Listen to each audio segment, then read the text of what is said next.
Uh, Hello everybody, my name is Nick. This is my fourth time doing this video, or attempt to make this video. The other ones were like an hour long, so this is gonna be like quick, just the meat, not tons of details about everything that's been going on between me and getting jacked 3 times in 1 year. But yeah, so this is going to be a story about how HOTPIT AUTOFEST started, how it was founded, I guess you could say, and then what happened. So I am the founder of what became HOTPIT AUTOFEST. So what happened was, I got text, still tons more to print out too, but so what happened is I've done drift demos at the Orange Show Speedway many times, set up through Bill Speed for Black Widow exhaust, and I went out there, did about 5 or 6 demos, went through thousands of dollars in tires, fuel, and body panels exploding for nothing, just for fun. I wasn't looking at getting anything out of it, but I stopped doing it eventually because it's very expensive and it's not like I'm a sponsored driver. Everything's out of my pocket.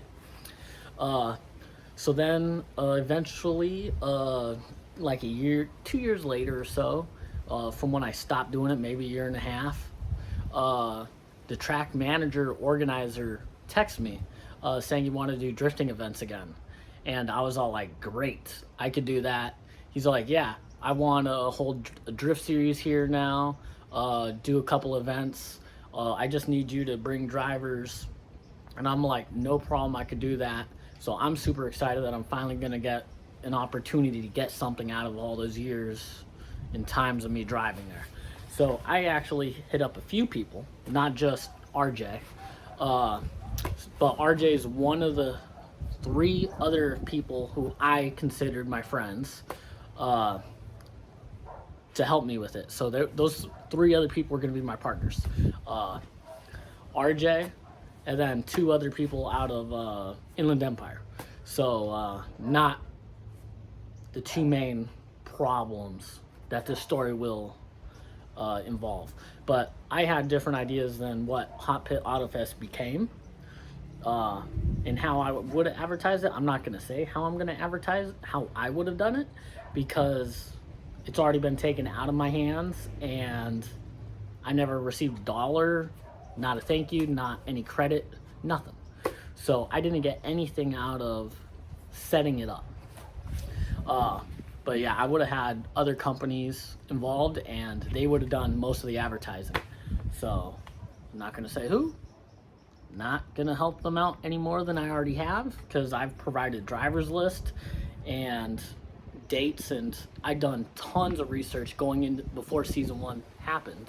That was a waste of my time. I spent countless hours starting this just to get backstabbed and cut it out of the process.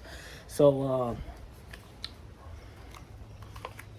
I still got more text messages and Instagram messages, but so here is a quick rough draft of like my pamphlet for a meeting that me and the track organizer and RJ.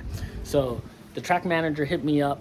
I immediately contacted a couple of my friends. RJ, being a sponsored driver who knew a lot of people, I was all like, cool, that's one of the people I want to get involved. I've dealt with him before, not in creating an event, but I was all like, he got a lot of drivers and sponsors to help me out maybe. And that was the biggest problem. That was my biggest mistake. But what's it called? So we have a meeting. I create like this tutorial thing with the track layout, times of opening the doors, top booth layout in front of Orange Show Speedway. This was a rough draft one. The final ones I gave out to, I have one still in hiding. RJ got one, and then the track manager got one. But what I did was a bunch of research about Formula D schedule for the season.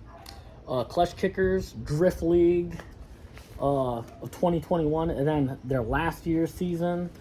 The 2022s were not announced yet, so I did a lot of research for past events. And then, yeah, this is just the rough draft. This wasn't even the final one. So I did like more of a layout. I also created a driver's list, which they used many of the drivers that were on that list as well.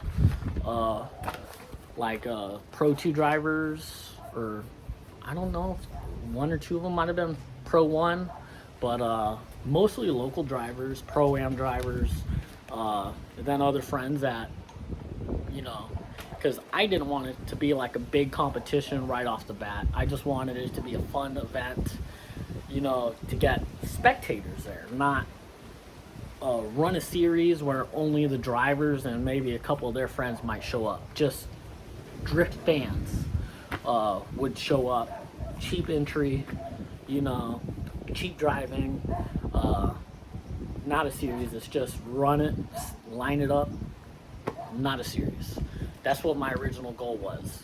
I was all like, yes, we could have some good big tandems and everything else, but it was going to be mainly a fun event, not, oh, we're going to try and impersonate Pro-Am series or FD and build our own and eventually try to compete with something maybe. I don't know what they're doing, but that's not what my plan was. Okay? So I hit up RJ, and RJ was all like, cool, I'm down. We have some texts. Let me pull this up. I got more group texts besides this one because I had multiple phones. Like, I got one right here recording, and this one right here, and two more upstairs that are old. So I got a business and personal phone, so always. So RJ had COVID, so we were waiting forever to hold this meeting, but the organizer hit me up around a little before Thanksgiving, and I was all like, cool, good thing I didn't change my phone around Black Friday, because yeah, I don't know, I got a new phone months earlier, but I was thinking about like turning one off, and good thing I didn't, because I got contacted and thought I was gonna do something cool. But so he got off of COVID, RJ, and we're like, okay, let's do a meeting sometime this week. A day later, we're doing a meeting by my work in Norco, California, by the Navy base. Senor Taco, shout out. They got really good tacos. Friday, we'll work, let's do Senor Taco at 5 p.m. RJ's all like, Nick, if you could bring the schedule for FD. Little did he know, I had the schedule for FD, Clutch Kickers, every schedule for every other competitor's series. Whether they released it this year, it was there, or if they didn't, I had the last 2 years worth of schedule, and so we could kind of guess where they were and what days we could select so they wouldn't interfere. So we had our meeting. I wrote down the date. RJ texted us in the group text. So the days we got for the competition was like May 13th to 14th, July 8th and 9th, September 23rd to 24th. So we secured 3 dates. It was going to be like 1 or 2 of those dates. Not sure if it was going to be a 1-day event or 2-day event yet. We haven't got that far yet.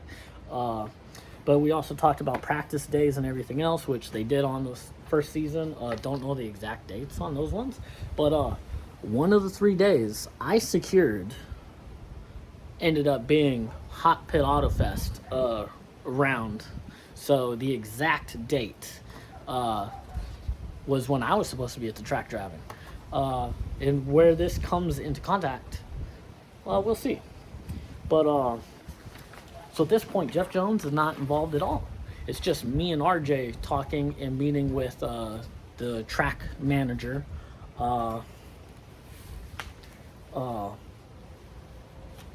Meeting with the track manager and setting this up. And then the day later, I got the text message. RJ asked if Jeff Jones could be involved. And I was like, cool, he'll bring us an extra tire sponsor, maybe a little more opportunities with other drivers. And I'm all like, I'm all for it.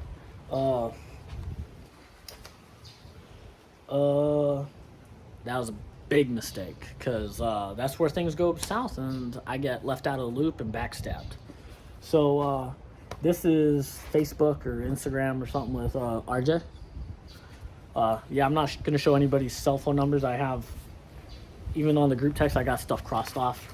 So I got everything, but I'm not publishing everything for people to take people's numbers. So we were talking about our meeting, the day after the meeting, because we had it on the 3rd, the December 4th. RJ was asking, figure out names. I came up with Next Gen Drift Series. He knew what I came up with because he goes, ain't that a cleaning company? Yeah, I got it when I was driving on the freeway saying Next Gen, like refrigeration or something. I was like, Next Gen. I was like, we could do something different than everyone else, so why not Next Gen Drift Series? That's what I thought. But he came up with a bunch of other names, and I'm all like, cool. So here we go to the nitty gritty.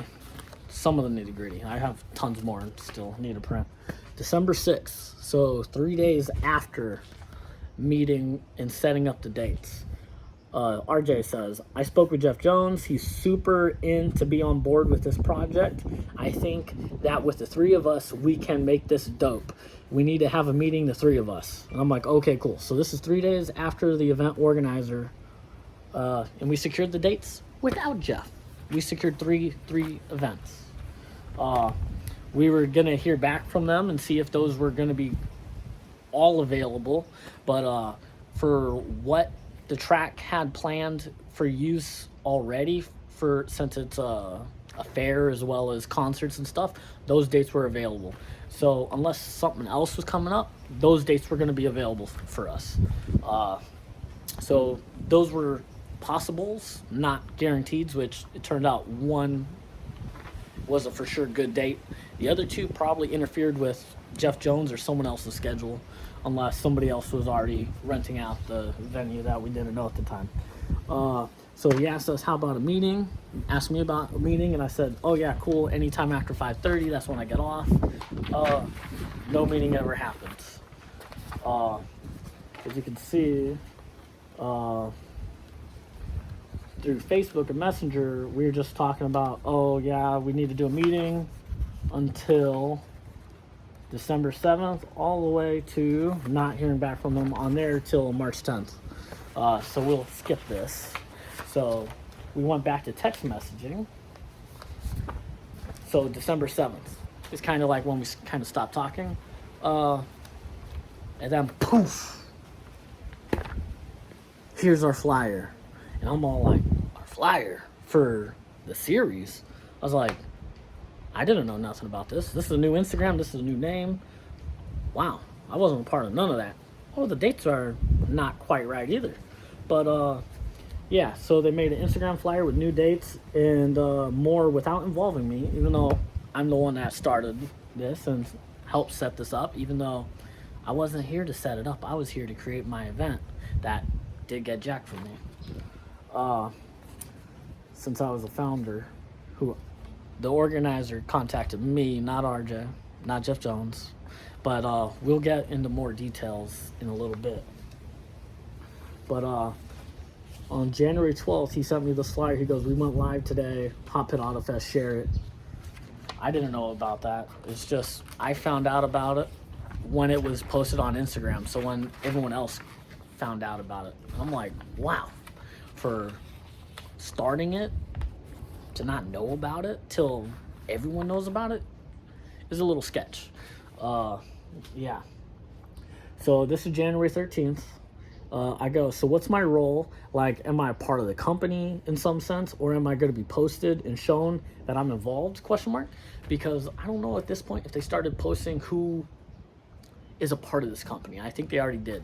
And I was all like, this is sketch. I was like, I wasn't a part of this Instagram and I had no knowledge of it. And I got left out of the loop for an entire month. And I'm like, something's going on. So then RJ writes, the initial people posted are the people set up in the company. We started that company last year with already the plans of doing a season. We will be posting other faces as well in the Instagram of who's going to be involved. You. Me, Nick. Never did get posted, which I tried and then gave up on after a month of it not being done also. So that's weird that they started a company last year but then didn't have a name for the company or the series. They didn't have a name for a company. How'd you start something without being something? I don't know. That didn't make sense to me at all. Still doesn't to this day. Yeah, and then they said they'd post me. Not only did RJ say that, a Big Duck Club, Jeff Jones said that too.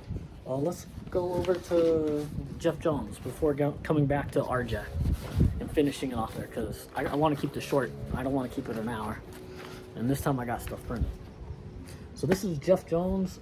Should I go to text messages or Instagram? Sorry, I'm not very organized. I just printed this all today. Yeah, text messages, not Instagram.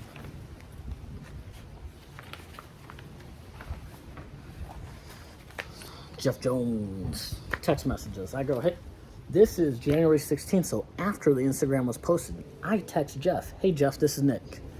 And he goes, what's up, Nick? I go, so how come I haven't heard from you for the drifting event? He goes, this is Riverside Nick Drift, right? Or this is Riverside Nick, right?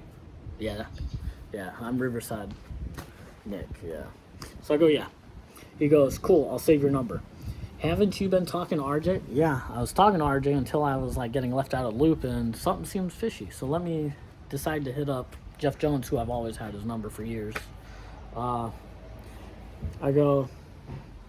He goes, not a lot going on for drivers right now, mostly a lot of behind the scenes business to take care of.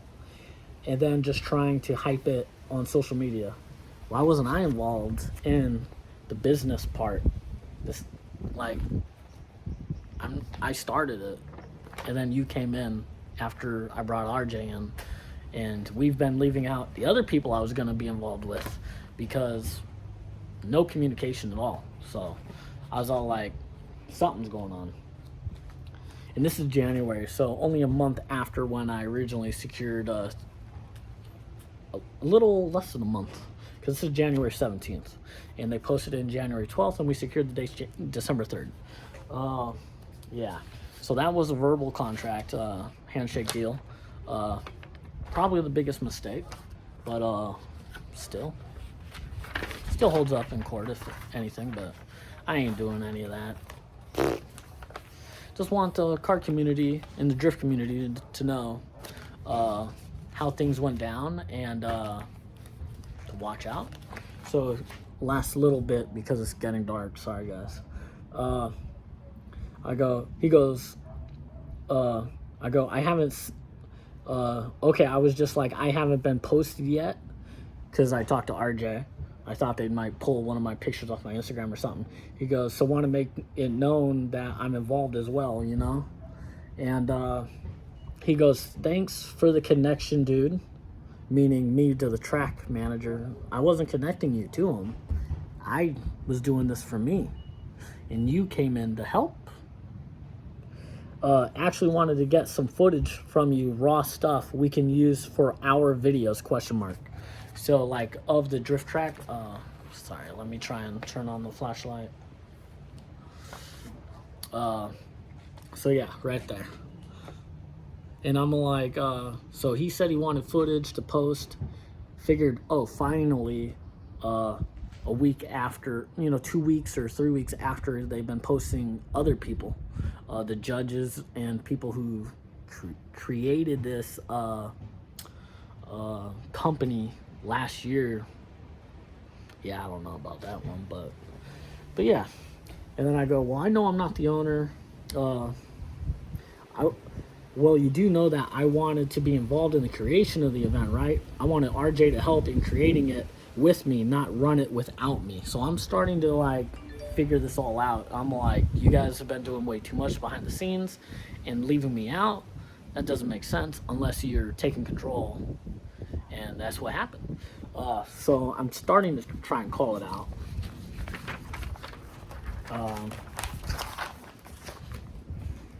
And then I was angry that I never met with anyone from the track, because that's what they did, and changed the dates and came up with his own little contract. Talked to anyone else, kept in the dark till the IG went live, January 12th, over a month from when I was in Norco with our meeting. So then I won't read the rest of mine. He writes, RJ totally expressed that you brought us into this and that you were definitely going to be a part of it. I wasn't bringing you in to anything. You were joining me, not the other way around. No, I wasn't handing you anything on a silver platter, which if I was, I didn't get paid for any of my time with connecting this, hooking this up, or all my work at setting up the dates, looking at past schedules for other series, or driver's list, or the track layout, or the booth layout. Any of that. I haven't received $1. I haven't received a car part. I haven't received anything. Mucho dinero? Zero. But I did get jacked for it, but that's all I got out of it, was a big waste of my time, and you reaping the rewards, Jeff and RJ and other people involved. So yeah, let's go back to what he continues writing. I'm not going to read the rest. He goes, sorry you feel left out of the equation, but while we are talking about it, what type of role? This is where it gets good, because he's all like, oh, I'll even post you on our Instagram, which I was waiting for to happen for weeks already. He goes, which type of role would you like to have any event? It goes, would you like to be dedicated to working the entire event like the rest of us, or have the freedom to drive some of them? And then I go, yeah, I told them minutes after they posted it was Pro-Am. So at this time, the Orange Show Speedway posted that as a Pro-Am series on their events for the year, and I was all like, immediately messaged RJ and immediately messaged the Orange Show Speedway. I was like, hey, you got to take that down. That's false advertising. It's not a Pro-Am series. Get that fixed right away. We don't want any complications. But so I'm just trying to explain what I wrote there, because we don't want to get in any trouble with other companies or FD for false advertising. So now I'm answering his question. I would like to drive, but maybe not every event if necessary. And then he goes, I wrote, I don't mind checking and running around the event. I don't mind checking and running around in the event where I need to be and make sure everything is going smoothly, because this is our baby and need to make sure it succeeds. The better the event, the longer it can continue and grow. I don't want it to just be a 1 or 2 year deal, you know? Then he goes, I got FD's full approval. They're actually going to be working alongside me to help promote it. Congratulations. It's not my event anymore. But congrats, Jeff. And then I go, okay, that's cool. I just think if we try to run a Pro-Am, less people will drive because of the safety tech. That's what happens with safety tech. Lots of expensive seats, lots of expensive equipment. Not everyone's able to afford that. Not everyone's wanting to do that. People that have money, yes, but not everybody could afford that. And the Orange Show Speedway is a banked track, a paved oval. So I'm like, that's a really cool event for like local dudes who haven't had the chance to drive Irwindale. This is like a mini small Irwindale. And we could do ride-alongs and a bunch of other stuff. I've given many rides to kids and attendees at the Orange Show Speedway for their like circle track events and everything else. And yeah, so I'm always giving rides when I went to Adams and everything. Always trying to please people everywhere I go. Never do anything wrong, but everything always goes wrong for me. Don't ever shake my hand, guys, because I got the worst of luck. Don't let it rub off on you. So he goes, shoot me a good selfie. I sent him a picture of the old FD car that I got with like a selfie. And then he's all like, send me a picture in the driver's suit and me being me. not a serious guy. You can see, send me something with the suit. I sent him some shitty photos of me laying on the car like a dumbass. But I'm not serious, you know what I mean? It's just whatever, post this. I'm dumb, you know, like, I don't take anything really seriously. And then he's all like, shoot me a bio. And that's what I did. I didn't print out the rest of it because it don't matter yet. But he's all like, shoot me a bio. So I sent him a bio January 18th.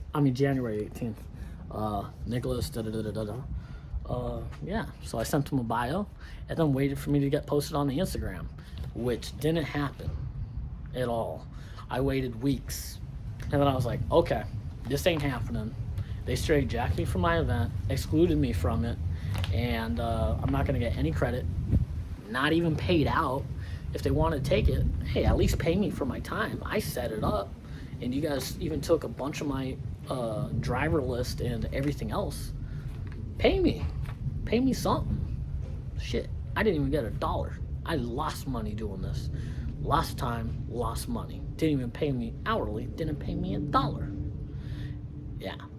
So I got tons more messages and everything else, but I got jacked 3 times in 12 months. Not by these people, just once. Jacked me for my event. I did get jacked for my life savings in April. So in March is like when I cut my losses with this, called them out for it. Well, let me go back to RJ's, because at this time I was like, well, they jacked me for the event. Let me try and get something for my time, because they weren't giving me $1. So if they weren't gonna pay me out for anything, since I wasn't asking for it, I thought maybe they would just do it, right? But so on March 10th, I hit up RJ via Messenger instead of text. I don't know why. I do stuff. I go, hook me up with some of his parts for his company, S14 stuff.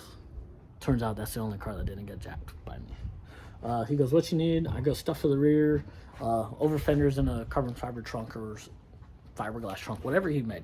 You know, whatever I could get, at least I got something. Instead, didn't even get parts, didn't get $1, didn't get any credit. So the reason why I decided to like force this out within the past week, RJ's Drift Series ended again, and he's all like saying the event happened thanks to these people, da da da da da da da. I even freaking commented on his Facebook like, or was it Instagram? I don't know. But I was like, oh yeah, thanks for the shout out over here and the credit for hooking you up and not getting any credit, because shit, why not thank me? You bent me over, raw dogged me, and said see ya. But hopefully this is able to upload in one video.